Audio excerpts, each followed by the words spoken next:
Robert De Niro has fired up all of Brentwood and most of Santa Monica with his profane attack on President Trump at the Tony Awards and his subsequent unintentionally hilarious apology to the people of Canada. Watch this.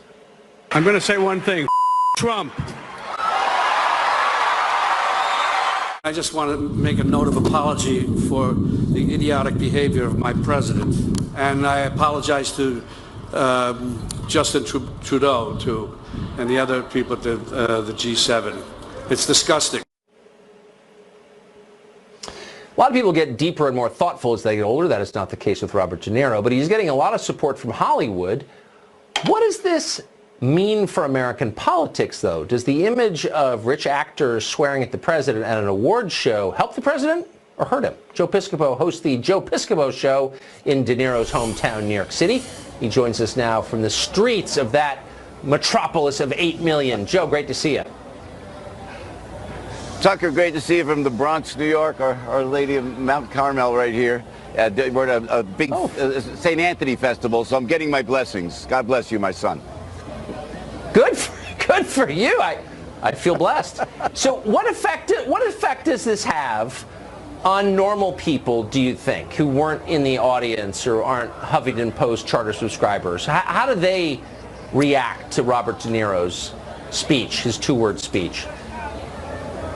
Well, from the streets of the Bronx here, you know, Belmont Avenue and Arthur Avenue, is a great Italian-American community. We idolize Robert De Niro. I have great respect for the brilliance of Robert De Niro. But to go on live television, you know, from New York, I'm telling you, this will ensure Donald Trump's election in 2020. To be that reprehensible and to be that vulgar on live television, and again, I have such immense respect for this man, but it will resonate with the rest of the United States of America, because what the president has done, you have to give credit for. The G7 summit was a negotiation. The president said, you know President Trump now, it's a negotiation. And then when he goes and he sits down with Kim Jong-un, this is monumental. It's epic. It's historic. And the country is embracing it, and North Korea is embracing it. We're talking about peace here. And just to get one of your heroes to be that vulgar on live television, Tucker, that doesn't play across the rest of the United States. It's kind of a weird response because, I mean, isn't the argument against Trump that he's vulgar? But it's kind of hard to make that argument if you're screaming F Trump at an awards show. Yeah, that's exactly right, you know. I mean, it'd be great if Bobby De Niro got up there and said, I heard some things. I heard things. I heard some things. That, you know, he could have fun with it, you know. Are you talking to me? Are you talking to me? But you're absolutely right. And the brilliance of Broadway, you know, the greatest entertainers in the world to me are on the Great White Way. You know, you get those 8 shows a week, the brilliance of the Broadway talent. Oh, yeah. And then just to take that show and to take it to that level, it really, it was just very, very uncomfortable, and I'm being polite. Well, especially since, you know, he's made so many great movies, he doesn't need to end this way. Joe Piscopo, great man. Have fun at the festival. Good to see you. You know, it's like Father Johnson says, hey, God bless you, my son. God bless you. America, our prayers have been answered.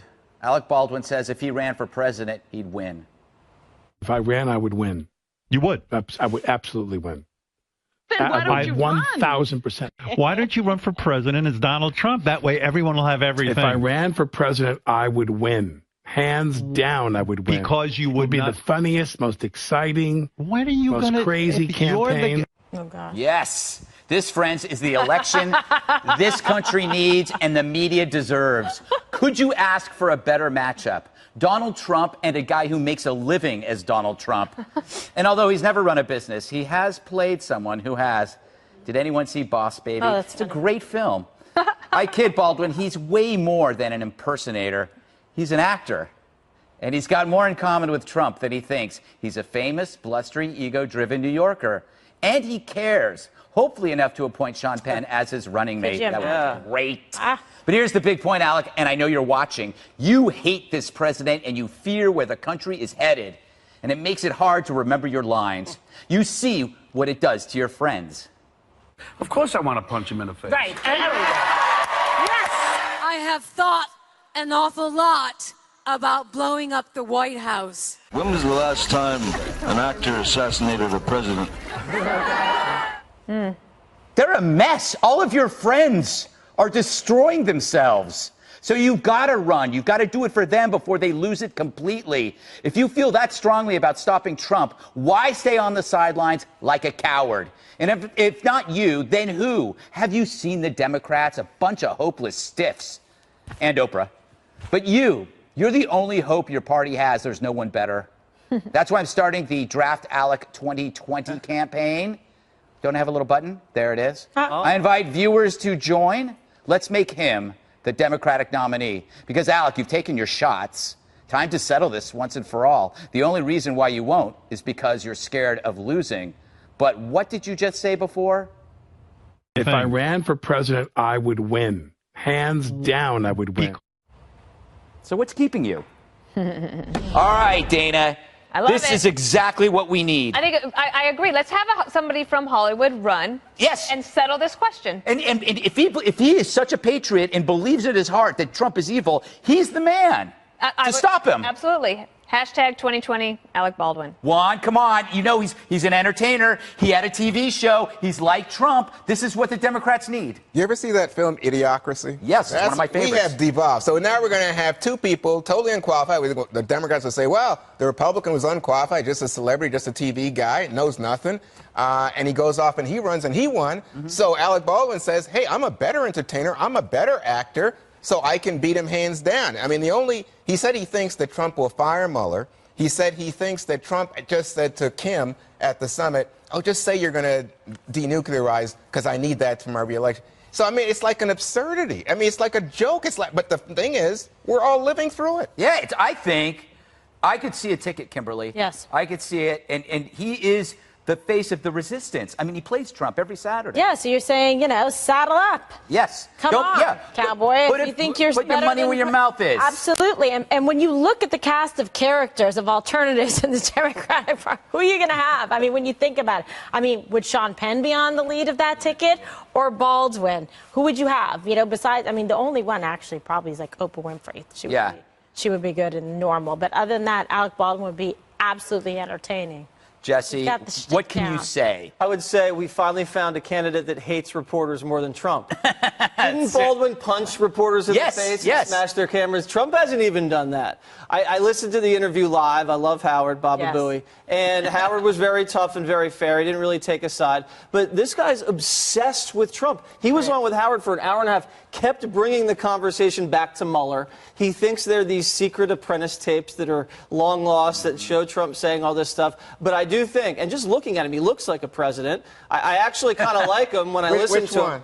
Look at Baldwin. I mean, I can see that guy in the Oval Office. He did joke that if he did run for president, he'd spend the entire summer in the Hamptons. Yeah. So I don't know how serious he is. He did say he's not running because he said his wife wouldn't be with him. What about executive time? That's going to ruin the Hamptons. Well, Trump has executive time. He spends the mornings in the White House bedroom. The similarities. He hosts TV shows like our president. He's a brash New Yorker. Great hair. He's known among the ladies. Great hair. Huge ego and a colorful past. I just don't know why. If you know 100% or 1,000% that you can win, then run. Then run. I mean, what is it, Alec? I know he watches this show. I heard that this is his favorite show. Is that yes. And then I'm his favorite host. I heard that too. I can tell. Yes.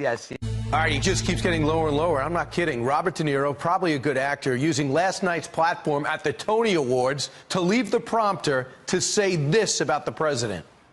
I'm going to say one thing. Trump.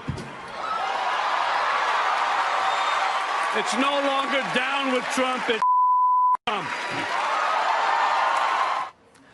Good job. Another reason not to watch Meet the Parents or Meet the Parents 2. Here to weigh in is our panel, Fox News contributor Lisa Booth, who I've met in person, and Democratic strategist Antoine Seawright, who I've yet to meet in person. I'm surprised you still have me back. I know. It's unbelievable. Antoine, real quick, is this over the top even for you?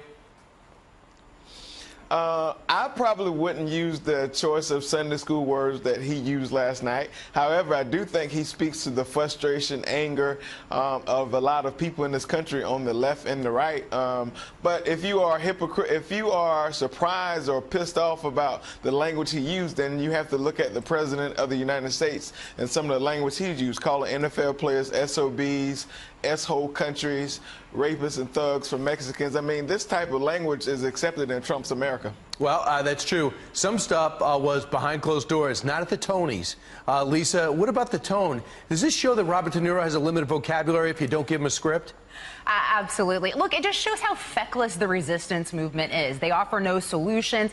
They offer no substance. And so what they do is resort to using the F-bomb and the C word, like what we saw with Samantha Bee. So I think it's really pathetic. And all I think it really does is embolden President Trump and bring more people into his camp. Yeah, it doesn't. It keeps the people in both camps, but the moderates don't.